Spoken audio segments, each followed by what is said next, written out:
O seu filho só quer ficar nas telas? E ele fica irritado quando você tira e ainda nem sabe brincar mais sozinho?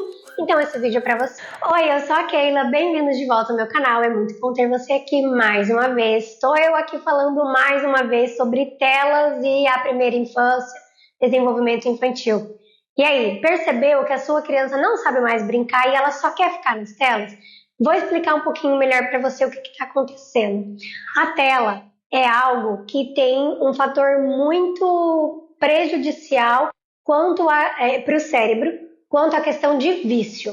Já ouviu falar em vício digital? Sim, ele é real e pode ser que seu filho esteja aí num quadro de vício digital. Por isso que ele só quer a tela o tempo todo e ele desaprende a viver no mundo offline, no mundo real. Então, o que a criança faz na primeira infância? Brinca. Então, ele desaprende a brincar.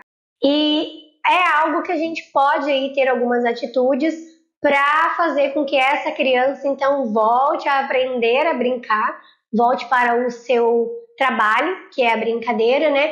E ela se desligue um pouco. Já percebeu você? Se você ficar um dia inteiro, uma manhã inteira, uma tarde inteira, períodos, né? Não necessariamente um dia. Você vai ficar também com essa questão de vício. E é a mesma coisa que drogadição. Então, a tela no cérebro traz essa questão de vício. Então, é isso que está acontecendo com essa criança. E aí, o que acontece de pior na primeira infância? Na primeira infância, a necessidade é de movimento. Então, a tela entrega tudo. A criança não precisa fazer nada. Ela fica ali, paradinha, só recebendo muitos estímulos. E isso para o cérebro é muito prazeroso. Por isso esse vício. Porque vai trazendo a dopamina, vai ativando neurotransmissores do prazer. Então, a criança está sendo satisfeita ali de forma prazerosa o tempo todo, por vários estímulos ao mesmo tempo, com as imagens visuais rápidas, transições rápidas, tendo acesso rápido ao que ela quer. Se ela não gosta, ela já clica e rapidamente muda para uma coisa que ela gosta. Muitos sons, tudo acontecendo ao mesmo tempo. Isso é um boom de estímulo para o cérebro, coisa que na vida real, no offline, não é assim. Depende de esforço, eu preciso me movimentar, eu preciso mexer algo para que então aconteça alguma coisa que vai me gerar um prazer. Eu preciso esperar, porque no offline não é só clicando que resolve, que vai acontecer alguma coisa, depende de mim e tem um tempo para isso, tem um processo para isso. Diferente das telas que não existe processo, é imediato. Deu para entender o que está acontecendo aí nessa questão tecnológica lá nas telas e por que a criança fica tão encantada e quer o tempo todo as telas? Então, como eu disse, a tela entrega tudo pronto. Não depende de desempenho corporal, de planejamento motor, de exigências humanas, corporais, é tudo num clique, num clique, num clique. E outra coisa, a tela faz com que o corpo fica ali paradinho, inerte, sem ter nenhuma ação. Como eu também já falei, a primeira infância exige um movimento. Então, a primeira infância exige movimento, exige exploração corporal, exige experiências reais com pessoas, né? Precisa desse contato humano. A primeira infância precisa disso. Por meio disso é que esse cérebro vai aprendendo, esse cérebro imaturo. E as telas não trazem isso. Muita gente acha que tela ensina, na verdade não. Ali o que aconteceu é uma robotização. Então a criança só está reproduzindo algo, né? Então muita gente fala, nossa, mas ela sabe com o dedinho e apertando, mas aquilo não é aprendizado. Aquilo só é robotização. A criança não está movimentando, fazendo nada. Porque é por meio disso que há um aprendizado. Não é sentado, ficar vendo coisas que na primeira infância que isso vai trazer algum aprendizado, benefício corporal, como você já percebeu aí, que está fazendo com que essa criança fique viciada e que ela desaprendeu algo que ela já sabia. E aí, o que vai acontecer? Quando a criança passa muito tempo diante das telas, o corpo dela vai ficar muito tempo parado, não vai ficar estimulado. E aí, um corpo muito tempo parado vai gerar um corpo desorganizado. E com essa desorganização corporal, aparecem as coisas que mais incomodam a nós. Aparece então a irritabilidade na criança, a dificuldade de atenção, aparece a dificuldade de brincar, parece que essa criança desaprendeu a brincar. Aparece também crises quando a tela é retirada. Então, se você tira essa tela bruscamente, essa criança vai ficar chorando, se desregula, entra em crise. Então, isso não é birra. Isso é uma desorganização corporal, é uma desregulação desse corpo, porque ele ficou parado. Há uma necessidade muito grande na primeira infância de se mexer. Por isso que muitas vezes a gente para, nossa, essa criança não desliga. Isso é uma criança esperada dentro da primeira infância, uma criança que não desliga, que está o tempo todo explorando, movimentando, brincando. Isso é esperado na primeira infância. Então, com toda essa desregulação corporal, há todas essas questões aí na criança, né, de desorganização que aparecem em forma de comportamento. E aí acontece uma coisa, nós adultos, quando a gente vê a criança nesse estado, a gente quer resolver, né? E tentando resolver, a gente acaba tomando a atitude errada, que a gente vai e tira a tela de uma vez. Lembra que eu disse que há um vício? Se há um vício, há um processo para isso, para a gente ensinar esse cérebro a sair desse vício, a ter mais controle. Porque as telas, a criança não vai ter controle.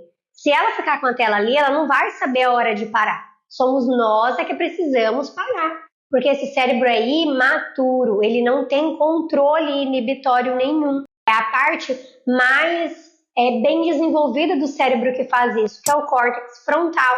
E essa parte demora muito tempo para ser desenvolvida. Então ela é imatura.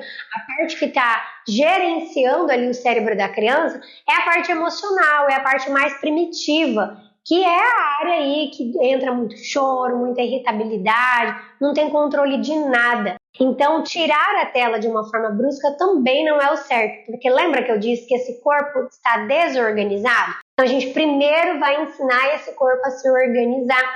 E como que a gente faz isso? Primeiro que vamos reduzindo essa tela, então vamos começar a colocar horário, até que a gente consiga então tirar, se for o que você quer fazer, né? Dentro da sua realidade, você quer tirar as telas. Então vamos começar a reduzir. Então você vai começar a combinar com essa criança horário, tempo. Então use questões visuais para ensinar para ela. Você pode fazer uma rotina e ali dentro daquela rotina vai falar, olha, agora é o seu tempo de tela. Então tem uma imagem ali de uma criança assistindo. Você vai assistir de tal a tal tempo. E aí você também vai fazer uma mudança, se não existe aí. Por exemplo, digamos que a sua criança tem acesso a celular ou a um tablet. Então, ela é que decide o que ela vai ver. Então, a gente já vai mudar. Bora colocar para uma TV. Ou então, coloca no celular e no tablet ali restrição de que quando a criança aperta, não vai acontecer nada. Bloqueia ali, né? Para ela não ficar mudando. Por quê? Porque a gente também fez uma mudança no cérebro de questões atencionais. Então, ela não tem a capacidade de ficar assistindo algo por um certo período. Ela fica toda hora mudando. Então, isso daí fez com que as questões atencionais nesse cérebro fossem mudadas. Então, a gente vai mudar isso. Então, a gente vai fazer assim, ok? Vai colocar limite para isso. Ó, começa tal tempo e termina tal tempo. Inicialmente, essa criança vai berrar, vai gritar, vai urrar. Então, você tem que comprar essa guerra, né? Para poder vencer a batalha. Então você vai falar para ela que é aquele horário que começa e aquele que termina. E a criança precisa estar atenta e falando com você. Ok, sim, combinado. Porque depois você vai falar, ó, você lembra que você concordou? E aí em seguida tem que ter algo para essa criança fazer. Não é simplesmente tirar a tela e não oferecer nada. Lembra que ela desaprendeu a brincar sozinha? Então a gente vai ensinar. Então depois tem algo combinado ali. Seja ir a um parque que você vai combinar, seja um momento de brincadeira ali que vocês vão fazer juntos. Traz alguma coisa que você sabe que a sua criança gosta muito depois das telas, para ser algo fácil essa transição. Então você vai ficar fazendo isso por um tempo. E aí por quanto tempo, Keila? Não sei. Você é que vai ter que aprender a observar a sua criança e vendo qual vai ser o tempo necessário para ela. Eu estou fazendo isso já tem um tempo, agora eu vou mudar. Pode ser de uma semana para outra, de um dia para outro, vou mudar. Agora eu vou reduzir mais ainda o tempo. Então eu comecei deixando, 30 minutos. Agora eu vou deixar 20, vou deixar 15. Então você tem que ir fazendo isso até diminuir esse tempo aí. Dentro do que você vê que é necessário para a sua realidade. O que a ciência fala? Já fala que na primeira infância é 0 telas. mas você faz de acordo com a sua realidade, tá bem? Mas é importante você saber o que os estudos trazem aí. E aí, quanto à questão de atividade, quanto tempo que eu vou ficar brincando com essa criança? Também você vai observando. Sempre começa assim, participando, trazendo atividade, mas não sendo aquela pessoa que está ali o tempo todo indicando o que fazer, porque você está ensinando essa criança a brincar sozinha novamente. Então, traz a brincadeira que ela mais gosta, digamos que é coisa sensorial, com baguncinha. Seja massinha, slime, areia cinética, ou uma brincadeira com carrinho, brincadeira de casinha, não sei, andar de bicicleta. Aí você vai trazer a brincadeira e vai inicialmente trazendo ali sugestões do que vai fazendo, mas vai vendo que se a criança for se envolvendo, para quieto e você fica só ali brincando junto. Aí o que você faz? Eu vou ali ao banheiro e vai mesmo pro banheiro. Vai lá no banheiro, demora um tempinho a mais do que você demoraria e volta. Agora você vai ficar aqui brincando e a mamãe vai ali fazer uma outra coisa que a mamãe precisa fazer, ou o papai. E depois eu volto. E faça mesmo. Vai, realiza o que você precisa fazer e volta. Entende? Você pode ir fazendo isso até que a sua criança vai voltar a aprender a brincar sozinha, e é importante que ela tenha esse momento de brincar sozinha, tenha esse momento de ócio, ou seja, do nada. E no nada ela vai inventar o que ela vai brincar. E aí nós adultos também temos que estar disponíveis para deixar a criança explorar de uma forma segura, mas que ela possa explorar sozinha. E a gente não fica preocupada que vai bagunçar tudo depois. A criança organiza, ela também precisa aprender a organizar as coisas dela, dentro da capacidade dela e da idade que ela tem. Com a gente dando alguma ajuda, se necessário, ou orientando para que ela faça. Então é isso daí o que você vai fazer, o caminho para então diminuir esse acesso às telas e fazer com que essa criança brinque mais sozinha. E também dentro dessa questão de oferecer algo para a criança fazer no lugar da tela, é bom você trazer brincadeiras que tenham muito movimento. Então, dentro do possível, leva num parque que tem aí perto da sua casa, convida algum amiguinho para vir brincar junto com a criança, leva numa praça, dá uma volta de bicicleta, andar de patins, andar de patinete, brincar de pega-pega, de esconde-esconde, enfim. Pular no pula-pula, todas essas brincadeiras que tragam muita movimentação corporal, pensando em coordenação motora grossa. É muito legal para regular esse corpo. Por quê? Porque é um corpo que estava hiperestimulado. Então agora a gente precisa gastar essa energia que há ali dentro, nesse cérebro, né, que ficou ali recebendo. Só que a gente vai fazer isso de uma forma corporal, em movimento. E isso vai trazer regulação, né? Então não só pensar em brincadeiras ali parados, mas nisso que precisa movimentar. E aí, quando a gente fala em crianças TEA, crianças TDAH, o excesso de telas traz mais desregulação para esse cérebro. Então, vai ser mais difícil ainda para um cérebro neurodivergente lidar com essa tela, porque é um cérebro que trabalha de uma forma diferente. E ele já tem as suas próprias peculiaridades. Tem a sua questão de rigidez cognitiva, tem a sua questão de hiperfoco, tem as suas questões de dificuldade de se regular. Então, para uma criança autista ou TDAH, é mais difícil ainda para ela voltar a si, sair dessa desregulação. Então, você vai ter que ser mais ainda cauteloso e ter mais paciência com essa criança. Você vai precisar fazer com que essa transição seja previsível, gradual e acompanhado. O que seria isso? A previsibilidade aqui dentro, para quando a gente pensa em crianças neurodivergentes, ela é extremamente importante, não a rotina. A previsibilidade, a criança saber o que vem antes e depois. Então você tem que focar muito mais nisso. Então sabe aquela ideia que eu dei lá da rotina no início? Aqui é algo que vai ser necessário. Você vai ter que fazer.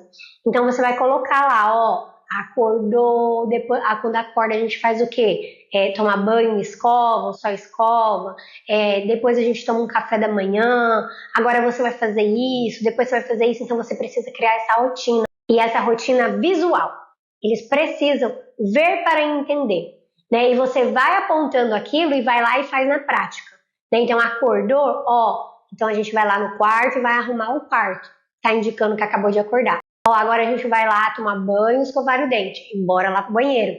tomar banho, escovar o dente, ou só vai escovar o dente. E vai lá e faz.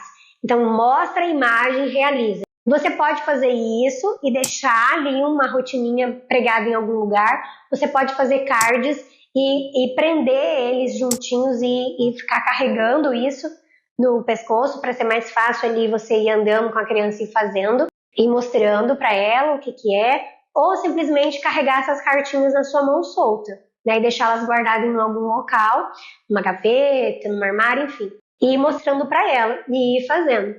E mostrando lá a televisão, quando for o caso, a tela, que a criança vai ter acesso e tal, e falar, ó, depois que você terminar isso daqui, a gente vai fazer isso daqui, mostrar a próxima, entende? Então a previsibilidade é isso, a criança tem que saber o que ela faz agora e o que vai vir depois. Então a gente acordou e a gente vai lá então no quarto arrumar e depois a gente vai aqui no banheiro fazer isso. Aí vai lá fazer, mostra, ó, a gente vai fazer esse, depois vai fazer isso. E isso aí é previsibilidade usando esses cards então de rotina. Uma coisa legal também dentro dessa previsibilidade é assim, ó, para ser fácil da criança saber quando que termina a tela, é se ela vai ver algum episódio de algum desenho, você fala, ó, você vai ver e aí mostra, ó, quando tu chegar aqui, acabou. Então fica fácil dela entender, né? Então subiu as letrinhas, se é que tem, ou quando esse botãozinho aqui começar a piscar, que daí ele indica que vai ir para o próximo, terminou. Ou então você tenha algum relógio, daí você mostra no relógio quando chegar o ponteiro em tal lugar. Ou então você pode ter uma ampulheta, né, e virar lá que tem ampulhetas de 1, 2, 3 minutos. Você sabe quanto tempo que vai durar aquele vídeo? Então você vira ao mesmo tempo que começar ele para a criança, porque é legal a gente ter essa questão visual. Lembra? A gente precisa fazer a tal da previsibilidade, ser gradual e acompanhar. É isso que a gente está fazendo. E ter paciência. E também a mesma coisa, você vai ensinar para essa criança como brinca. Crianças autistas brincam e exploram de uma forma diferente. Então elas têm liberdade de explorar na forma que elas fazem essas explorações, né? Mas você também pode ir ensinando como é a forma que ela pode explorar aquela brincadeira, né? Por exemplo, uma bola. Muitas vezes elas ficam girando essa bola ou joga ela e fica vendo ela quicar. Né? Você pode ensinar para ela que ela pode brincar com aquela bola, jogar a bola para acertar algum alvo, chutar a bola, bater a bola com a mão, né? Bater na bola com as mãos, ou deixar ela explorar da forminha dela. Mas é legal para ela ir também transitando, né? Saindo da tela e vindo para o mundo real explorar, porque para eles é mais desregulação ainda por toda essa neurodivergência que há ali no seu cérebro. E lembre-se, menos tela não é castigo, tá? Menos tela é algo extremamente importante para o desenvolvimento da criança. A gente está pensando em longo prazo, se a gente está pensando em desenvolvimento neurológico. Então, menos telas não vai ser castigo, tá? Menos telas faz parte aí do desenvolvimento infantil. E lembra-se também que se há menos telas, precisa haver mais movimento e mais presença. Isso dá trabalho? Dá trabalho. Mas também dá muitos resultados e muitos benefícios para a criança e para todos. Eu espero que você tenha gostado desse conteúdo, que tenha sido de valor. Lembrou de alguma família que precisa também saber sobre isso? Manda um link para ela, compartilha com ela. Eu te aguardo no próximo vídeo do meu canal. Tchau!